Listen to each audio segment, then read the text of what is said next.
புத்தகத்திற்கு வேதங்களை திருப்பிக் கொள்ளுங்கள். நியமாயா சாப்டர் 9 36 37. இதோ இன்றைய தினம் நாங்கள் அடிமைகளாயிருக்கிறோம். இதோ பலனையும் நன்மையையும் அனுபவிக்கும்படி நீர் எங்கள் பிதாக்களுக்கு கொடுத்த இந்த தேசத்தில் தானே நாங்கள் அடிமைகளாயிருக்கிறோம். அதன் வருமானம் எங்கள் பாவங்களின் நிமித்தம் நீர் எங்கள் மேல் வைத்த ராஜாக்களுக்கு திரளாய் போகிறது. அவர்கள் தங்களுக்கு இஷ்டமானபடியே எங்கள் சரீரங்களையும் எங்கள் மிருக ஜீவன்களையும் ஆளுகிறார்கள். நாங்கள் மகா இக்கட்டில் அகப்பட்டிருக்கிறோம். சத்தியமுள்ள வேதாமத்தின் தேவனை அறிந்த எந்த மனுஷனும், எந்த ஒரு வாலிபனும், எந்த ஒரு இளைஞனும், நரக்கூந்தில் உள்ள எந்த முதிரோரும் வேதாமத்தின் தேவனை அறிந்ததே ஆனால், ஏதாவது ஒரு அந்தகாரத்தின் காலகட்டத்திலே இந்த தேவன் அறிந்த ஒரு நபர் சிக்கி கொண்டால், இந்த வேதத்தின் தேவனை அறிந்த ஒரு சகோதரனாகட்டும், சகோதரியாகட்டும், வறுமையிலாகட்டும், வியாதியிலாகட்டும், பஞ்சத்திலாகட்டும், சண்டையிலாகட்டும், அல்லது வெளியே சொல்ல முடியாத எந்த ஒரு வாழ்க்கையை நடத்த முடியாத ஒரு சூழ்நிலை சிக்கி கொண்டால், இந்த வேதாமத்தின் தேவனை தாங்கள் அறிந்ததை மனதுக்கு கொண்டு வந்தாலே போதும், அவர்களுக்குள்ளாக ஒரு ஜீவ நம்பிக்கை எழும்பும். இதை இன்றைக்கு ஷார்ட்டாக உங்கள் மத்தியில் நான் சொல்லி முடிக்க விரும்புகிறேன். நீங்கள் எந்த சூழ்நிலையில் சிக்கி கொண்டாலும் சரி, கல்வி இல்லாதவர்களாய் நீங்கள் ஏதாவது ஒரு இடத்துல சிக்கி கொண்டால், வியாதிஸ்தர்களாக நீங்க எங்கன்னா சிக்கி கொண்டால், அறியாமை புத்தினத்தினாலே எந்த வேலையும் செய்ய முடியாத ஒரு நிலையில நீங்கள் சிக்கி கொண்டால், சரீர பலவீனத்தில் நீங்கள் சிக்கி கொண்டால், குடும்ப சண்டையிலும் குழப்பங்களிலும்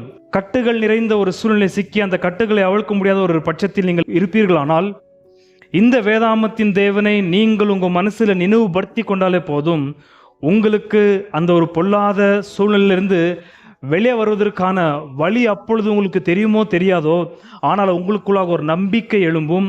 அது நீங்கள் கண்டிப்பாக தாண்டி வருவீர்கள் என்று. இதை நீங்களும் நானும் தெளிவாக புரிந்து கொள்ள வேண்டும். இந்த வேதாமத்தின் கர்த்தரை நீங்கள் எவ்வளோ வருஷத்துக்கு முந்தி, எவ்வளோ மாதத்திற்கு முந்தி, எவ்வளோ ஆண்டுகளுக்கு முந்தி நீங்கள் இவர் அறிந்திருந்ததே ஆனாலும், அவரை பற்றி உள்ள கொஞ்சம் சத்தியம் உங்கள் மனதிலே நீங்கள் படிக்க இருக்கிற ஒரு சூழ்நிலையில் நினைவுபடுத்தி கொண்டாலே போதும், அந்த ஜீவ வார்த்தை உங்களுக்குள்ளாக ஜீவ நம்பிக்கையை ஏற்படுத்தும். இந்த சிறையிலிருந்து வெளியே வந்த இந்த யூதர்கள் இந்த சத்தியமுள்ள தேவனை நூற்றுக்கணக்கான ஆண்டுகளாக மறந்துட்டாங்க. இவர்களுக்கு மறுபடியும் நினைவுபூட்டத்தக்கதாக கர்த்தருடைய ஆவியான நிறைவினால் இருக்கிற சில தீர்க்கதரிசிகள், சில மூப்பர்கள், பெரியவர்கள், நியாயாதிபதிகள் யூதர்களுக்குள்ள சிலர்கள் இருந்தார்கள். அதுல இப்பொழுது நாம் பார்க்கிறது நெகமியா என்பதான தேவ புருஷன், தேவ மனிதன். இந்த தேவ மனிதனுக்கு நன்றாக தெரியும், இந்த மனிதர்கள் சத்தியமுள்ள தேவனை அறிகிற அறிவை மறந்து போனார்கள். இவர்களுக்கு தேவனை அறிந்த அந்த ஒரு ஞாபகம் மறுபடியும் இவங்க மனதிலே எழுப்பும்படியாக அநேக காரியங்களை செய்து, அதிலிருந்து ஒரு நல்ல பாதிப்பு 9ஆம் அதிகாரத்தில் நாம் கடந்த 3-4 வாரமாக பார்த்து வருகிறோம். 9ஆம் அதிகாரத்தில் அவர்கள் தங்களுடைய பூர்வ பிதாக்களை அழைத்த சத்தியமுள்ள யாவே என்று சொல்லப்படுகிற கர்த்தரை அவர்கள் ஞாபகப்படுத்தி கொண்டார்கள். இந்த கடைசி 2 வசனங்கள் அவர்கள் இப்பொழுது இருக்கிற அடிமத்தனத்தின் நுகத்திலிருந்து வெளியே வருவதற்கான ஜீவ நம்பிக்கை தான் அவர்கள் சொன்னதை நான் உங்கள் மத்தியிலே வாசித்தேன். இதற்கு முந்தி பாஸ்ட் லைஃப், அவங்களுடைய கடந்த கால வாழ்க்கையை அவர்கள் திரும்பி பார்த்தார்கள். ஆபிரகாமுடைய அழைப்பை அவர்கள் பார்த்தார்கள். எகிப்திலே சிக்கி கொண்ட இந்த யூதர்கள் அடிமத்தனத்தில் சிக்கி அவர்கள் எப்படி வெளியே வந்தார்கள் என்பதை பார்த்தார்கள். இந்த யூதர்கள் வெளியே வந்த வனாந்தரத்தில் சுற்றித் திரிகிற இந்த யூதர்கள் இந்த தேவனுக்கு விரோதமாக எப்படி பாவங்களை செய்தார்கள் என்பதை அவர்கள் பார்த்தார்கள். அந்த பாவம் செய்த மக்களையும் கர்த்தர் உண்மை உள்ளவராக, இரக்கமுள்ளவராக இருக்கிறபடியால் அவர்களை தண்டிக்காமல் பிதாக்களுக்கு அவர் ஆணையிட்டபடியே, உடன்படிக்கை செய்தபடியே கொண்டு போய் சேர்க்க வேண்டிய இடத்துல அவர் சேர்த்த காரியத்தையும் நாம் கடந்த 3 வாரங்களாக பார்த்தோம். அப்படி யோசுவாவுடைய காலகட்டத்தில் யோசுவா 7-10 வருஷத்திற்குள்ள எல்லா ஆட்களுக்கும் இடங்களை பகிர்ந்து கொடுத்தார். 12 கோத்திரங்களுக்கும் பகிர்ந்து கொடுத்ததை யோசுவா புஸ்தகத்தில் நாம் நன்றாய் பார்க்கிறோம். அப்படி இடங்களை பகிர்ந்து கொடுத்தவருக்கு ஜனங்கள் அந்த இடத்தில் இருந்த பலன்களையும், வீடு வாசல்கள், அதில் இருக்கிற நல்ல பொருள்கள், இதெல்லாம் போன புதன்கள் நாம் பார்த்த சத்தியம். நல்ல பொருள்களால் அவர்கள் புசித்து நன்றாக நித்திரை பண்ணி திருப்தியாகி கொளுத்தார்கள் என்று வசனம் 25 நாம் பார்க்கிறோம். 9:25 9:25. அவர்கள் அரணான பட்டணங்களையும் செழுமையான பூமியையும் கட்டிக்கொண்டு சகலவித உடைமைகள் நிறைந்த வீடுகளையும் வெட்டப்பட்ட துறவுகளையும் ஏராளமான திராட்சை தோட்டங்களையும் ஒலிவ தோப்புகளையும் கனி கொடுக்கும் விருட்சங்களையும் சுகந்தரித்து கொண்டு புசித்து திருப்தியாகி கொளுத்து உம்முடைய பெரிய தயையினால் செல்வமாய் வாழ்ந்தார்கள். இது கர்த்தர் யோசுவாவுடைய காலகட்டத்திலே யூதர்களுக்கு 12 கோத்திரங்களுக்கு பிரிச்சு, ஆனா கானானியர் இன்னும் இருந்தார்கள். யோசுவாவுடைய காலகட்டத்திலே கர்த்தர் அதை கொஞ்சம் கொஞ்சமா தான் நீக்குவதாக சொல்லியிருந்தார். இப்படி யோசுவாவுடைய காலகட்டத்தில் இடத்தை பகிர்ந்து கொடுக்கும் பொழுது, அவர்கள் போய் அந்த இடத்தை சுதந்திரித்துக் கொள்ளும் பொழுது சம்பூர்ணமா இருந்தது. அவங்க கட்ட வேண்டியதில்லை, கிணறு நோண்ட வேண்டியது இல்லை, எந்த விதமான விவசாயம் செய்ய வேண்டியதில்லை.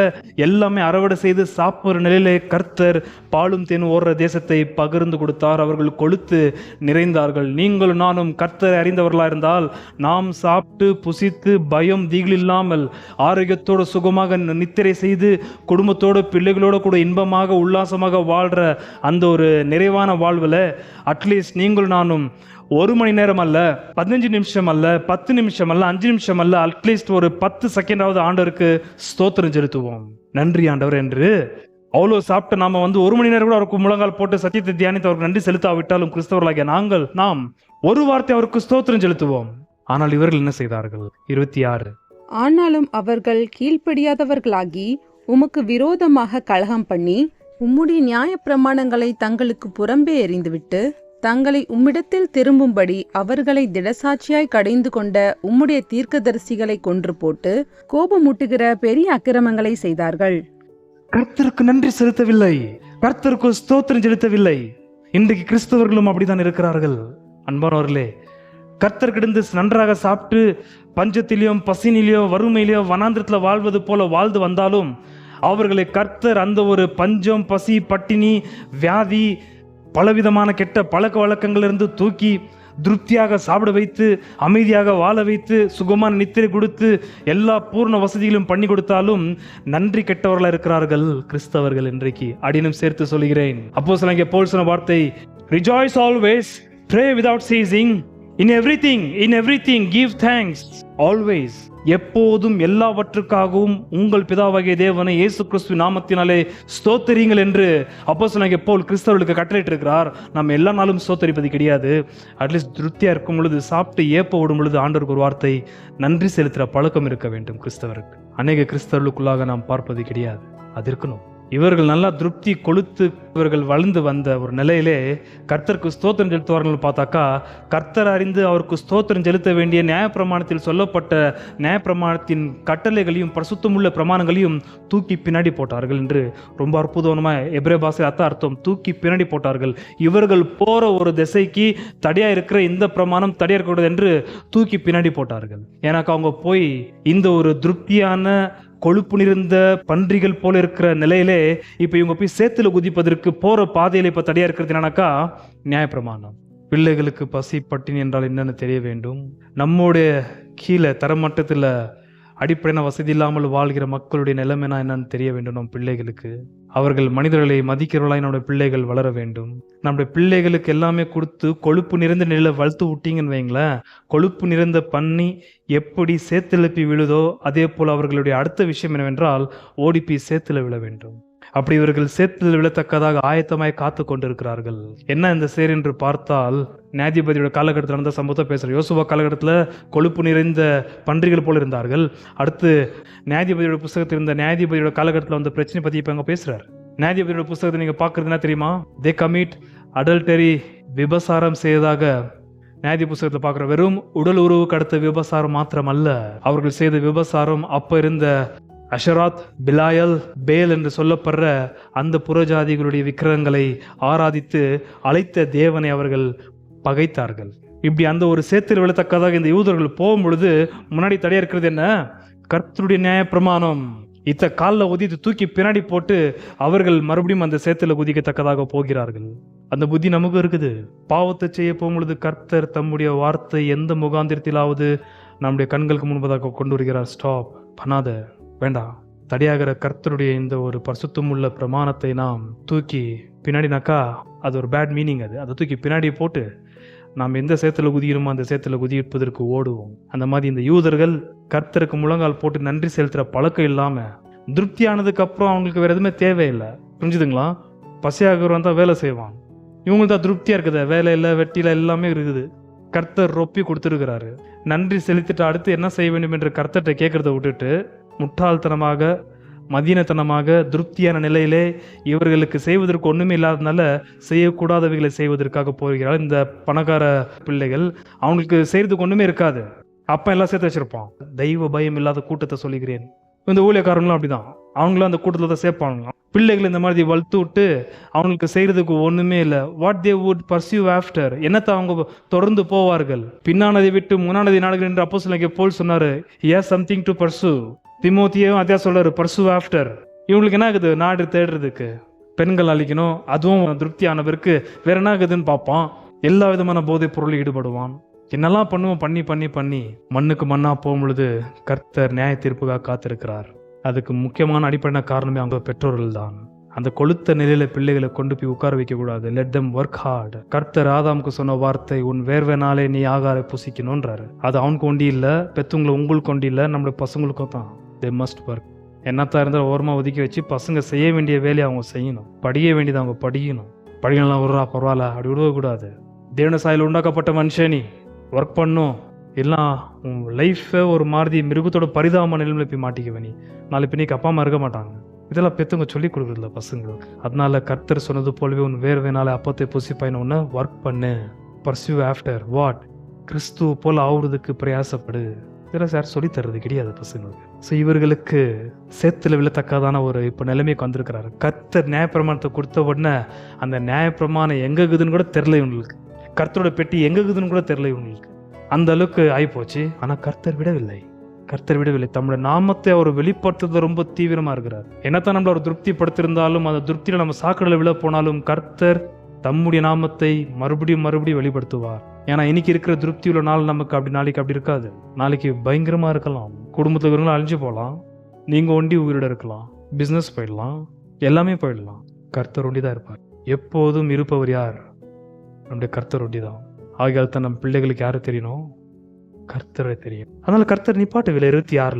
26 நீங்கள் வாசிக்கும் பொழுது, ஆனாலும் அவர்கள் கீழ்ப்படியாதவர்களாகி உமக்கு விரோதமாக கலகம் பண்ணி உம்முடைய நியாயப்பிரமாணங்களை தங்களுக்கு புறம்பே எறிந்துவிட்டு தங்களை உம்மிடத்தில் திரும்பும்படி அவர்களை திடசாட்சியாய் கடைந்து கொண்ட உம்முடைய தீர்க்கதரிசிகளை கொன்று போட்டு கோபமூட்டுகிற பெரிய அக்கிரமங்களை செய்தார்கள். எப்போ பட்சிபாலோடு கூட கர்த்தருடைய நியாயப்பிரமாணத்தின்படி பாவம் செய்யாதபடிக்கு தேவனுடைய நியாயப்பிரமாணம் தாவீதுடைய கண்களுக்கு முன்பதாக வந்தாலும் அதை அவன் தூக்கி போட்டான். கர்த்தர் விடவில்லை. கர்த்தர் அடுத்து அனுப்பினது யார? தீர்க்கதரிசியை. இவர்கள் நியாயப்பிரமாணத்தை ஓரமா தூக்கி போட்டாலும் கையில பைபிள் இருக்குது. நீங்கள் வேதத்தை தூக்கி போட்டாலும் கர்த்தர் மறுபடியும் அனுப்புவார்.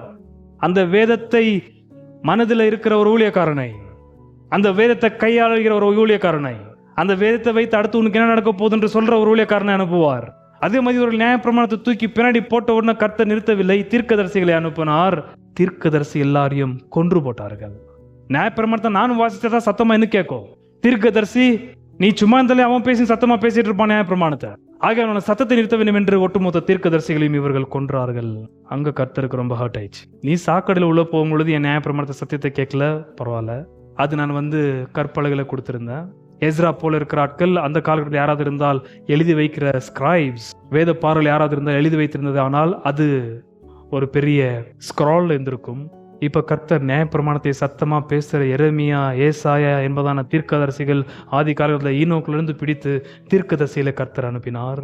அவர்கள் அந்த நியாயப்பிரமாணத்தை புக்கை கையில குத்துட்டு போறவங்க இல்லை, அந்த நியாயப்பிரமாணத்தை முகமுகமாய் கன்ஃபரண்ட் பண்ணி பேசுறவர்கள். அவர்கள் நீ பண்ற பாவத்தை, ரகசியமா செய்யற பாவத்தை அப்படியே சொல்றவங்க பப்ளிக்கா. அவர் எல்லோரையும் சங்கரித்தார்கள். அப்போ கர்த்தருக்கு ரொம்ப ஹர்ட் ஆயிடுச்சு. இதைத்தான் யோவான்ஸ் தான் ஆச்சு. இதுதான் ஆண்டவராகிய இயேசு கிறிஸ்துவுக்கும் ஆச்சு. அணிலிருந்து சபையோடைய கிறிஸ்தவ வரலாறு நீங்கள் எடுத்து பார்த்தால், அணிலிருந்து கர்த்தரோட வார்த்தையை சத்தமா பேசுற யாரா இருந்தாலும் அவர்கள் எப்போ வேண்டுமென்றாலும் கொள்ளத்தக்கதாக இப்பிரபஞ்சத்தில் இருக்கிற ஆட்கள் எதிர்பார்த்து கொண்டிருக்கிறார்கள். இப்பிரபஞ்சத்தின் ஆட்கள் எதிர் பண்ணாலும் பரவாயில்ல, அறியாமை. கர்த்தர் அறிந்த ஆட்கள் பண்ணக்கூடாது. அதனால கர்த்தர் இப்ப நியாயாதிபதிகளுடைய காலகட்டத்தில் கர்த்தர் பண்ண காரியத்தை அங்க சொல்லுகிறார். 29, அவர்களை உம்முடைய நியாயப்பிரமாணத்துக்கு திருப்ப அவர்களை திடசாட்சியாய் கடிந்து கொண்டீர். ஆனாலும் அவர்கள் அகங்காரம் கொண்டு உம்முடைய கற்பனைகளுக்கு செவிக்கொடாமல் கீழ்ப்படிந்து நடக்கிற மனுஷன் செய்து பிழைக்கிற உம்முடைய நீதி நியாயங்களுக்கு விரோதமாக பாவம் செய்து தங்கள் தோலை முரட்டுத்தனமாய் விலக்கி செவிக்கொடாமல் தங்கள் கழுத்தை கடினப்படுத்தி கொண்டார்கள். புரிஞ்சுச்சுங்களா? அதான் சொல்றாரு ரோமர்ல அப்போஸ்தலனாகிய பவுல், நியாயப்பிரமாணத்தின்படி செய்கிறவன் வாழுவான். இங்க அதான் இங்க பேசப்படுது. நியாயப்பிரமாணத்தின் நீதியின்படி செய்கிறவன் பிழைக்கத்தக்கதாக அவர் நியாயப்பிரமாணத்தை கர்த்தர் கொடுத்தார். யாருமே கருபிடிக்க வாய்ப்பு இல்லை. ஆனால் நியாயப்பிரமாணத்தை கருபிடிக்காத பட்சத்தில் நியாயப்பிரமாணம் ஒரு உபாத்தியமாக இருந்து கிறிஸ்துவக்கிட்ட கொண்டு வருவதாக கலாத்தியர் அப்போஸ்தலன் பவுல் பேசியிருக்கிறார். ஆக மொத்தத்தில் நியாயப்பிரமாணம் கிறிஸ்துவண்டையில் கொண்டு போகிற ஒரு உபாத்தியம், தடியை வச்சுக்கின்னு ஒரு போலீஸ் போல நடத்துகிற ஒரு உபாத்தியமாக இருந்தது நியாயப்பிரமாணம்.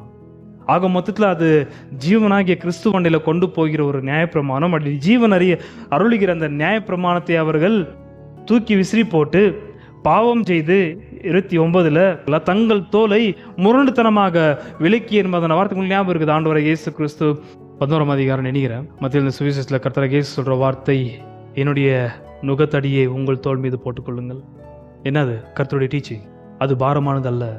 இங்கே நியாயப்பிரமாணத்தை கர்த்தர் ஒரு யூதன் மீதும் தோல் மேலே வைக்கிறாரு. இந்த நியாயப்பிரமாணத்தோடு தான் நீ சுமந்து வாழ்ந்துன்னு போனோம். அப்புறம் இயேசு சொல்ற வார்த்தை, அவனவன் தன் சொல்லி சிலுவை சுமந்து கொண்டு என்ன பின்பற்ற வேண்டும். அப்படி கர்த்தருக்கு அடிமைகளாக இருக்கிற ஒருவனும் கர்த்தருடைய நியாயப்பிரமாணத்தை கர்த்தர் தோல்ல ஒரு எருது மேலே வைக்கிறது போல வச்சு தான் நடத்துறாரு. ஆனால் இவர்கள் தோலை உதிரினார்கள். நன்றா பாருங்க, அடி பேசப்படுது வேத வாக்கியம். தங்கள் தோலை முரட்டுத்தனமாய் விலக்கி செவி கொடாமல் தங்கள் கழுத்தை கடினப்படுத்தி கொண்டார்கள். உம்முடைய நியாயப்பிரமாணத்தின் கட்டளைகளுக்கு நான் தலை குனிஞ்சி உனக்கு அடிமையால இருக்க என்னால் முடியாது. எனக்கு எகிரி குதிச்சு சேத்துல எழுத்தக்காத நான் பண்ணி போல இருக்கிற நான் உம்முடைய பிரமாணங்களுக்கு கீழ்பட்டு அடிமைத்தனமாக ஒரே இடத்துல இருக்க என்னால் முடியாது என்று இவர்கள் பாவம் செய்ய துணிந்தார்கள். கர்த்தர் விடவில்லை. சரி, நீ யார்கிட்ட போய் பாவம் செய்யணும்னு சொல்லிட்டு ரொம்ப துணிகரப்படுறியோ அவங்கள்ட்டே போன்னு சொல்லி 27 கவனிங்கள். ஆகையால் அவர்களை நெருக்குகிற அவர்கள் சத்துருக்களின் கையில் அவர்களை ஒப்பு கொடுத்தீர். யார் அந்த நெருக்குகிற சத்துருக்கள்? நியாயாதிபதியுடைய காலகட்டத்தில் இருந்த ஆட்கள். நியாயாதிபதியுடைய காலத்தில் இருந்த ஆட்கள். யோசுவா காலம் போய் நியாயாதிபதியுடைய காலம். ஆகையால் அவர்களை நெருக்குகிற அவர்கள் சத்துருக்களின் கைகளில் அவர்களை ஒப்பு கொடுத்தீர். அவர்கள் நெருக்கம் அனுபவிக்கிற காலத்தில் அவர்கள் உம்மை நோக்கி கூப்பிடுகிற போதோ நீர் பரலோகத்திலிருந்து கேட்டு உம்முடைய மிகுந்த இரக்கத்தினால் அவர்களை அவர்கள் சத்துருக்களின் கைக்கு நீங்களாக்கி விடுவிக்கிற இரட்சகர்களை அவர்களுக்கு கொடுத்தீர். யார் இந்த இரட்சகர்கள்? இரட்சகர்கள் இங்க சொல்லப்படுறது யார் என்று பார்த்தா நியாயாதிபதிகள். நியாயாதிபதி புஸ்தகத்தில் எவ்வளோ நியாயாதிபதியில் இருக்கிறாங்க, அவங்கள பற்றி தான் இங்கே பேசிட்டு இருக்கார் கர்த்தர். அவங்க பாவம் பண்ணும்போது 40 வருஷம் பார்த்தீங்கன்னாக்கா பாவம் பண்ணும்போது கர்த்தர் விட்டார். அதுக்கப்புறம் கர்த்தர் அவங்க 40 வருஷம் நல்லா சுகமாக வைக்கும்போது திருப்ப அந்த எகிரி சேத்துல போய் விடலான்ட்டு. ஸோ 12 நியாயாதிபதிகள் இருக்கிறார்கள் நியாயாதிபதிகள் புஸ்தகத்தில். யார் அந்த 12 நியாயாதிபதிகள்? முதலாவது யாரு? ஆத்னியல். ரெண்டாவது யெஹூத். மூணாவது ஷாம்கர். நாலாவது பராக்கும் டிபோராவும். அஞ்சாவது கிடியோன். ஆறாவது டோலா. ஏழாவது யயீர் அல்லது ஜயீர். எட்டாவது ஜெப்தா. 9வது இப்சான். 10வது இலான். 11வது அப்டன். 12வது சொல்லுங்க யார் லாஸ்ட்? சாம்சன். இப்படி 12 நியாயாதிபதிகள் புத்தகத்தில் இருக்கிறார்கள். இங்கே பேசி முடிச்ச சத்தியங்க அதெல்லாம். கர்த்தர் அவர்களுக்கு இரட்சகர்களை அனுப்பினார். அதான் தான் கர்த்தரோட நியாயப்பிரமாணத்தையும் கர்த்தரோட வார்த்தையை பேசுறீங்கன்னு நம்ம காலில் ஒதிச்சு போனாக்கா கர்த்தருக்கு விரைவில் போய் மோதிக்க போன்னு விடுவார். ஆனால் மோதிக்கும் பொழுது திருப்ப நீ கூப்பிடுவ, இலை பாரதில் நாட்களை திரும்பி பார்த்து நீ கூப்பிடுவ கர்த்தாவே என்று. கர்த்தர் அப்போட வெறுக்க மாட்டார். மறுபடியும் உதவிக்காக தம்முடைய ஊழியக்காரர்களை அனுப்புவார். அடிபட்டு ஏன் தெரிஞ்சுக்கிறேன்றார் கர்த்தர். அவமானப்பட்டு அடிபட்டு அசிங்கப்பட்டு உன் பேரை கெடுத்துக்கின்னு உன்னுடைய மான மரியாதை எடுத்துக்கின்னு அப்படியே கர்த்தர் அறிகிற அளவுக்கு நீ போற. உனக்கு சுகமான ஒரு காலத்தை கொளுத்த காலகட்டத்தில் கர்த்தர் கொடுக்கும் பொழுது நீ அதிகமாக அவரை பற்றி அறியக்கூடாதா? அதை கர்த்தர் விரும்புகிறார். அப்படி நியாயாதிபதியுடைய காலகட்டத்தில் நடந்த சம்பவம். அதுக்கப்புறம் ராஜாக்கள் சவுல், தாவீதானதுக்கு அப்புறம் சாமுவேல். இவங்க 3 ராஜாக்கள் பூமியில் இருக்கும் பொழுது மாத்திரம்தான் ஒரே இஸ்ரவேல் 12 கோத்திரத்தையும் ஆண்டு கொண்டார்கள். எப்போ சாலமோன் போனானோ அதுக்கப்புறம் தான் 2ஆ பிரியுது, நார்தன் சவுதன் கிங்டம் என்று. நார்த்தில் இருக்கிறது 20 ராஜாக்கள், சவுத்தில் இருக்கிறதும் 20 ராஜாக்கள். அவங்களுடைய காலகட்டத்திலும் உண்டான பிரச்சனைகளை பார்த்து பார்த்து பார்த்து கடைசியில் இப்போ இவர்கள் சிறையிருப்பிலிருந்து வெளியே வந்த இவர்களுக்கு ராஜாக்கள் யாருன்னு பார்த்தா சுற்றுப்புறத்தில் இருக்கிற எல்லா புறஜாதிகள். உம்முடைய தாவீது வம்சத்திலிருந்து வந்த ஒரு ராஜாவும் இன்றைக்கு எங்களை ஆண்டு கொள்கிறவர்களாக இல்லை. ஆகையால் தான் புதிய ஏற்பாட்டில் தாவீதின் குமாரனே, தாவீது போல ஒரு அரசாட்சி வராதா, தாவீது போல ஒரு ராஜா எங்களுக்கு இருக்க மாட்டாரா என்று தாவீதின் வம்சத்திலிருந்து வந்த இயேசுநாதரை பார்த்து அவரை எப்பவுமே கூப்பிடுற பதம் என்ன? தாவீதின் குமாரனே எங்கள் மீது இறங்கும். தாவீது ஆட்சி செய்யும் பொழுது மோவாபாகட்டும், பெலிஸ்தீரி ஆகட்டும், நார்த்து சைடில் இருக்கிற அசிரியா ஆகட்டும், ஒருத்தரும் உள்ள நுழைய முடியாது. தாவீது பேரை கேட்டால நடுங்குவார்கள். முடிஞ்ச அளவுக்கு அவனோட கூட ஒப்பந்தம் பண்ணி அவனோட கூட சிநேகிதர்கள் ஆவார்களை தவிர சுற்றுப்புறத்தில் இருக்கிற ராஜாக்கள் எகிப்து எட்டியோ பார்க்காது, பார்வோன் கிட்டே போல தாவீது காலகட்டத்தில். ஏன்னா தாவீது கர்த்தருடைய இருதயத்திற்கு ஏற்ற புருஷன். அது நீங்க 2வது அதிகாரத்தில் பார்க்கும் பொழுது கர்த்தர் அவனை அவனுடைய சத்துருக்கள் கிடந்து ஓய்வு கொடுத்தாருன்னு நான் பார்க்கிறேன். எப்போ கர்த்தர்ல ஓய்வு கொடுத்து கொழுக்க செய்கிறாரோ அப்போதெல்லாம் பாவம் செய்வார்கள். அதுக்கப்புறம் தான் அவன் பட்சிப்பாளர் கூட பாவம் செய்ய துணிகரப்படுகிறான், ஓரியாவை கொள்ளுகிறான். ஆகிலும் அவன் உண்மை உள்ளவன். ஏனென்றால் தன்னுடைய பாவத்தை தாவீது எப்போதும் மூடி மறைக்கிறவன் கிடையாது, கர்த்தர் சமூகத்தில் அப்படியே சொல்லுகிறவன். ஆகையால் தான் அவன் தேவனுடைய இருதயத்திற்கு ஏற்ற புருஷன். ஆகையால் அவனுடைய காலகட்டத்தில் ஒரு ராஜா உள்ள நுழையல. சாலமோன் அப்படி கிடையாது, அவன் ரொம்ப தந்திரசாலி. ஆகும் கர்த்தரவன் கொடுத்த ஞானத்தை ரொம்ப தந்திரமா பயன்படுத்தினால்தான் ஒட்டுமொத்த சுற்றுப்புறத்தில் இருக்கிற ராணிகள் எல்லாத்தையும் வைப்பாட்டியாகவும் மனைவியாகவும் வச்சு. தாவீது அப்படி பண்ணல. தாவீது பேரை சொன்னாலே பயப்படுவார். அவனோட சரித்திரமே பாபிலோன் சாம்ராஜ்யம் செய்யும் பொழுது ஆகட்டும், மேதோ பெர்ஷியா என்று சொல்லப்படுகிற இவருடைய காலகட்டத்தில் இருக்கிற ராஜாக்கள் ஆகட்டும், தாவீது பேரை சொன்ன நடுங்குவார்கள். அவன் சரித்திரம் அப்படியாப்பட்ட ஒரு சரித்திரம். 1 மேன் ஆர்மி. அவன் கர்த்தர் அவன் கூட இருந்தபடியால் அவனுடைய ஆட்சியிலே பெலிஸ்தியர்கள் பயப்படுவார்கள். விருத்த சேதனம் இல்லாதவர்கள் பெலிஸ்தியர்கள். விருத்த சேதனம் இருக்கிற அவங்களுடைய 200 நுனித்தோலை வெட்டி வந்தவன். அவனோட அரசாட்சி போய் இவங்க மறுபடியும் கர்த்தரை ஒதுக்கிறதும், கர்த்தரை தீர்க்கதரிசிகளை கொல்றதும், போய் சாக்கடையில் போய் உழுறதும். அந்த சாக்கடை மாத்திரம் அவங்களுக்கு திருப்தி ஆகுறதுல கவனிங்கள். அதான் தான் நீதிமொழியில் ஒரு அற்புதமான ஒரு ப்ரோபல் வசனங்கள் இருக்கிறது. ரொம்ப அற்புதமான வார்த்தை. வாசிக்கிறீங்களா? 30ஆம் அதிகாரம் வசனம் 15. தாத்தா என்கிற 2 குமாரத்திகள் அட்டைக்கு உண்டு, திருப்தி அடையாத 3 உண்டு, போதும் என்று சொல்லாத 4 உண்டு. அது கிளீனா சொல்றாரு பாருங்க. ஏன்னா பத்தாது, போதாது, திருப்தி ஆகாது. எது கீழே சொல்லப்படுது பாருங்க, வசனம் 16. அவையாவன பாதாளமும் மல்லட்டு கற்பமும் தண்ணீரால் திருப்தி அடையாத நிலமும் போதும் என்று சொல்லாத அக்கினியுமே. இதுங்க எதுவுமே போதும்னு சொல்லாத. ஆனா புதிய ஏற்பாட்டில் சொல்ற வார்த்தை என்ன? 1 தீமோத்தேயு இங்க பார்த்துருக்கிறோம். ஒரு கிறிஸ்தவனுக்கு என்ன இருக்கணும்? போதும் என்பதான மனம். ஆனா பாவத்திற்கு, பாதாளத்திற்கு, நரகத்திற்கு அது இருக்கவே இருக்காது. அதனால தான் நித்திய நரகம் சொல்லப்படுது. திருப்தி ஆகாதது.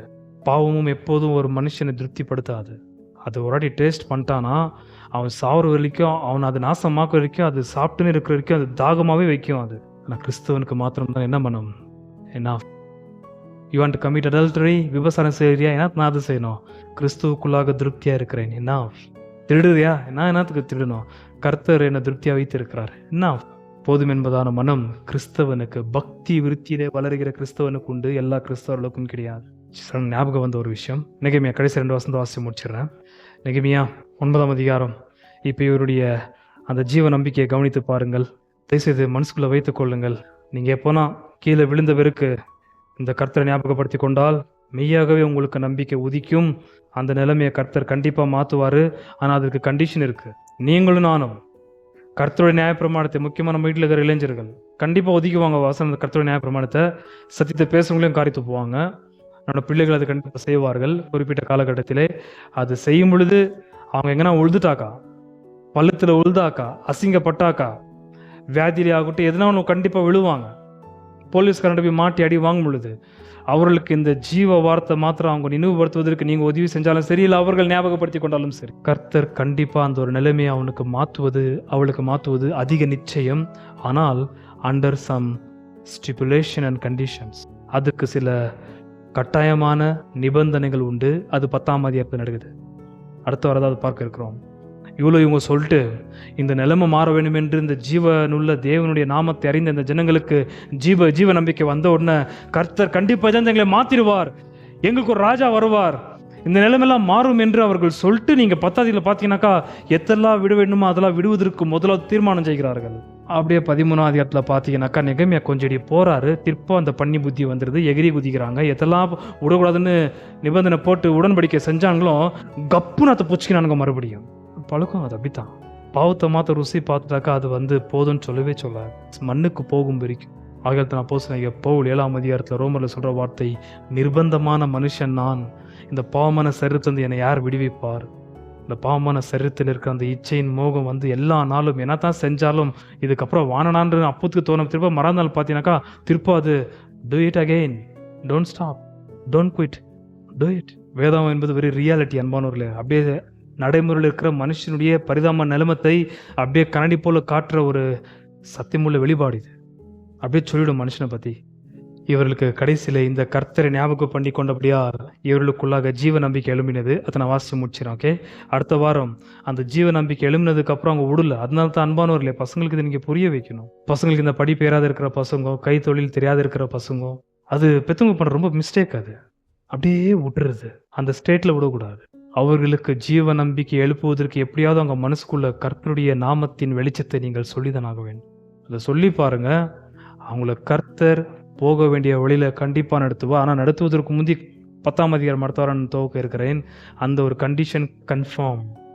ஒரு கிறிஸ்தவனும் பாவத்தில் விழுந்து பின்மாற்றத்தில் போயிருக்கிற ஒரு விசுவாசியும் கர்த்தர் கண்டிப்பாக அவனை ரெஜுவினேட், மறுபடியும் அவனை உயிர்ப்பிப்பார், புதுப்பிப்பார், நல்ல நிலைமைக்கு அவனை கொண்டு வருவார். கெட்ட குமாரனும் போல அவனுக்கு புது வசத்தை போடுவார், மோந்தத்தை கொடுப்பார், விருந்தை ஏற்படுத்துவார்.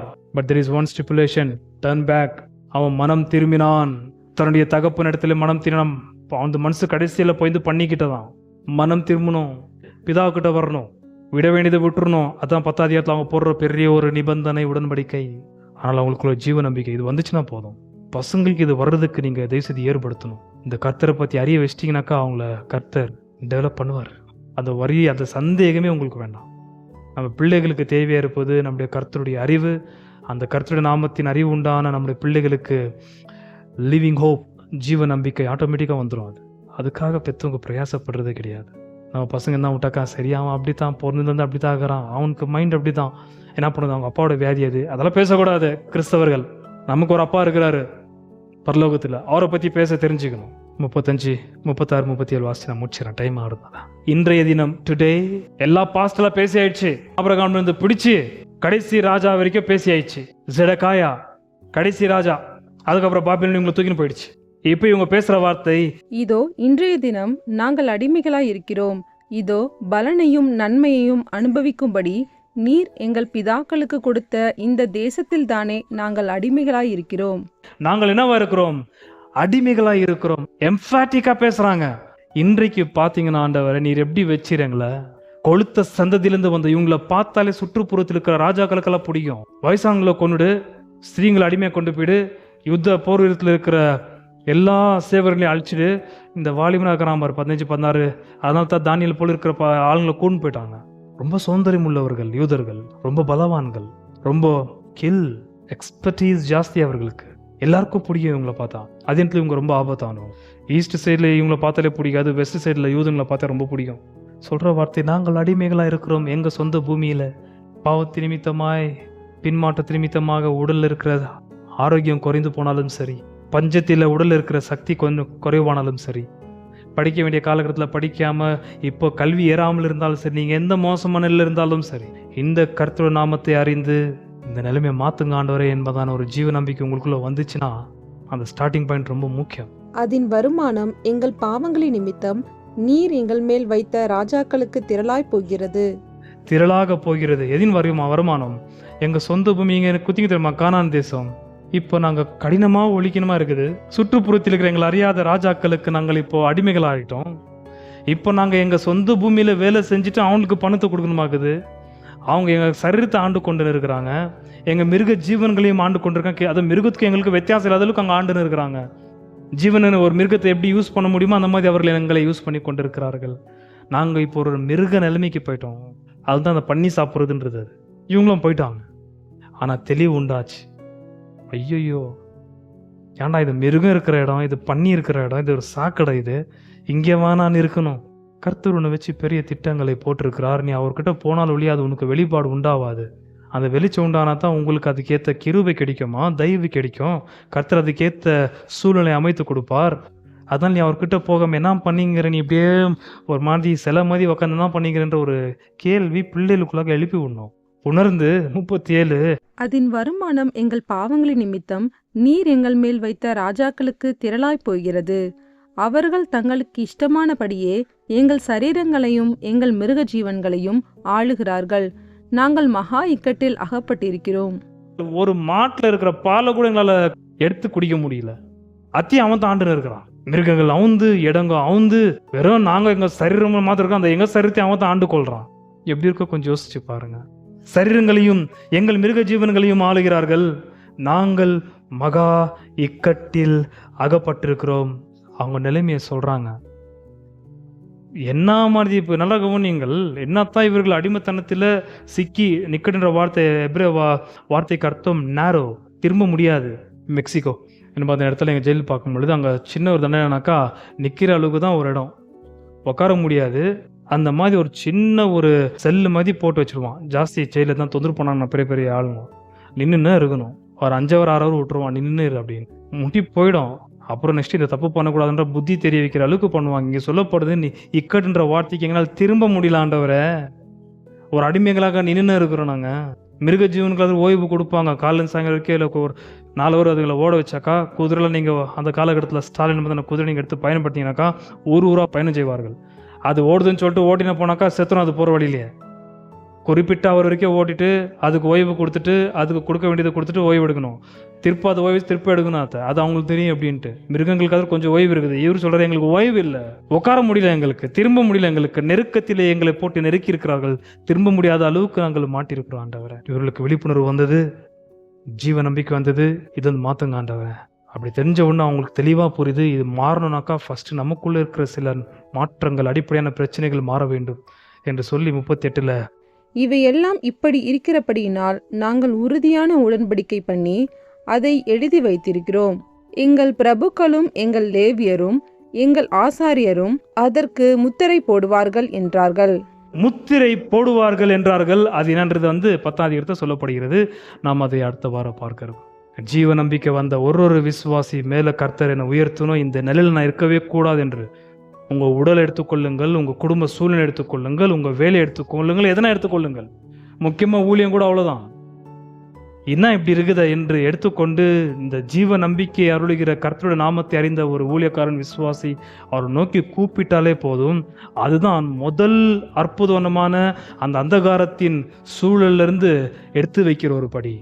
கால் எடுத்து வச்சிடணும். அடுத்து பார்த்தீங்கன்னாக்கா சத்தியம் உள்ள ஆவியானவர் ஜீவனத்துக்கட மனம் திரும்புதல் என்று புதிய ஏற்பாடு சொல்ற வண்ணமாகவே விட வேண்டிய காரியங்களை கற்றுக் கொடுக்கிறார். விடு. கர்த்தராகிய இயேசுநாதர் 2 சொன்னார். லாசருவை செத்த அந்த கடலிலிருந்து வெளியே கூடும் பொழுது லாசருவே எழும்பி வெளியே வான உடனே எழும்பி வந்தார். எழும்பி வர்றதுக்கு முன்னாடி சொன்ன வார்த்தை என்ன? கர்த்தர் கல்றக்கிட்ட போயிட்ட உடனே மார்த்தலாம் சொன்னால், வானாண்டவரே செத்து 4 நாள் ஆச்சு, நாத்த பிடிச்சிருக்கோன்றார். விசுவாசித்தால் தேவன மகிமை காண்பான்டான் அப்போ சொல்ல உனக்கு அப்படின்னு அங்கே கொஞ்சம் அந்த அம்மாவை அதட்டுறாரு.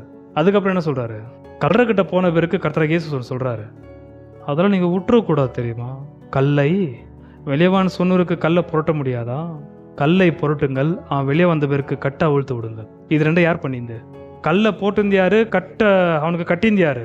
இது 2த்தையும் கர்த்தர் செய்யலை. கல்லை புரட்டுங்கள் என்று இயேசுநாதர் சொன்னார், ஜனங்கள் புரட்டினார்கள். கட்டை அவிழ்த்து விடுங்கன்றாரு, கட்டை அவிழ்த்து விட்டாங்க. ஆனால் வெறும் அளவு கட்டோட தான் வந்தார் அவர். எங்கே போட்டு ஃபுல்லாக ஒரு ஸ்லாப்பில் போட்ட சங்கன்னு தெரில, பாடியை வெளியே வானோன்னா அப்படியே வெளியே வந்து அப்படியே வந்திருக்கிறான். அவன் நடக்கக்கூட முடியாது.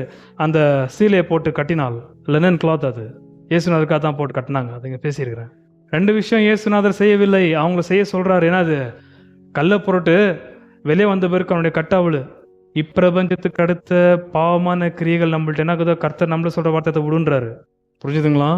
கர்த்தர் ஜீவ நம்பிக்கை கொடுத்து நம்மளை உயர்த்தத்தக்கதாக அவர் நமக்கு வெளிச்சம் போட்டு காட்டின பேருக்கு சொல்கிற வார்த்தைன, இதெல்லாம் உன் கையினால் விந்த விஷயம், உன் கையினால் நீ எதை கொண்டு வந்தியோ அதை விட்டுறணும். நீ அதுக்கப்புறம் கர்த்தர் உயர்த்த வேண்டிய விஷயத்தை அவர் செய்வார்.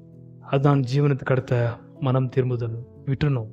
கர்த்தர் எதெல்லாம் விட சொல்கிறாரோ கெட் இட் ஆஃப் இட், விட்டுறாண்டவரை.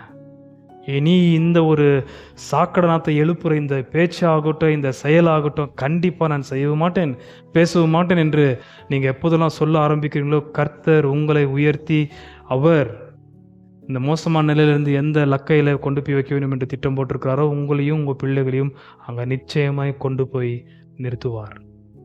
சந்தேகமே இல்லை. அதனால் நம்ம விட வேண்டியது ஃபர்ஸ்ட் ஆஃப் ஆல் விடணும். உள்ளனக்கு ஒன்றும் ஆகாது. உங்களுக்கு தெரியும் என்ன உண்ணுன்றது, எனக்கு தெரியும் என்ன உண்ணுன்றது. கர்த்தர் நீங்கள் நானும் பள்ளத்திலிருந்து தூக்குறதே. ஆனால் எனக்கு தெரியும் நான் உண்ணுன்ட்டு. ஏன்னா பணி நிற்கிறன்றது எனக்கு தெரியும். ஏன்னா விட்டாக்க கர்த்தர் உயர்த்துவார்ன்றது எனக்கு தெரியும். கர்த்தர் தான் என்னை உயர்த்தணும். இந்த நிலைமையில் போனால் செத்துருவன்றது தெரிஞ்ச பிறகு, இந்த இக்கட்டில் போய் மாட்டிக்கினாக்கா திரும்ப கூட முடியல, மூச்சடித்து செத்துருன்னு தெரிஞ்ச பிறகு அவர் எப்படியாவது காப்பாற்றுமாண்டவர் என்று கூக்குரலிடும் பொழுது அவர் தூக்குவேன், உன்னை காப்பாற்றுவேன், விட வேண்டியதை விடு, நீ அங்கே பூச்சிக்கின்னு காப்பாற்றணும், என்னத்தை காப்பாற்றுறது விடு ஃபர்ஸ்டாத்த. சில நேரத்தில் பெருமை பேச்சை விடணும், திமிர் பேச்சை விடணும். அகந்தை பேச்சை விடணும். அதெல்லாம் நம்ம நாய்வில் வச்சுக்கினாக்கா கர்த்தர் எந்த ஒரு மாற்றத்தையும் மாற்ற மாட்டார். கர்த்தர் சொல்ல சிலதை விட்டுருன்றார். சோம்பேறித்தனத்தை விடுனாக்கா விட்டுறணும். சில பழக்க வழக்கங்களை கர்த்தர் விடுன்னு சொன்னால் விட்டுறணும். சில விஷயங்களை சீர்திருத்திக்கணும்னு சொன்னால் சீர்திருத்திக்கணும். சில நேரத்தில் கர்த்தர் இந்த டைமுக்கு படுனாக்கா அந்த டைம் படுத்துடணும்.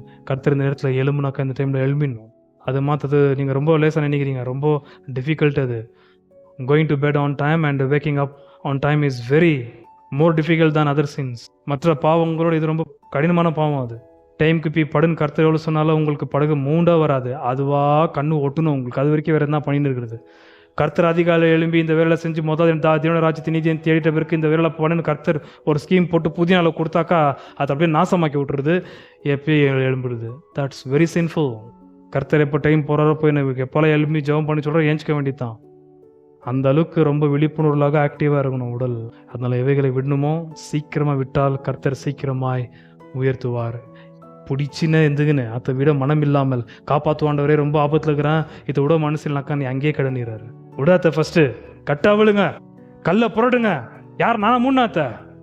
நீங்கள் தானே மூணு, நீங்கள் எடுங்க தரன்றாரு. யார் இது அவனுக்கு கட்டு போட்டு வச்சுருந்தானா? கட்டவளுக்கே அவனை போட்டான் அவன். இதுதான் கர்த்தருடைய வார்த்தை. ஹல்லேலூயா. As the deer panteth for the water, so my soul longeth after thee. You alone are my heart's desire, and I long to worship thee. You alone are my strength, my shield. To you alone may my spirit yield. You alone are my heart's desire, and I long to worship thee. You alone. You alone are my strength, my shield. To you alone may my spirit yield. You alone are my heart's desire, and I long to worship thee. You're my friend and you are my brother, even though you are a king. I love you more than any other, so much more than anything. You alone are my strength, my shield. To you alone may my spirit yield. You alone are my heart's desire, and I long to worship thee. I want you more than gold or silver, only you can satisfy.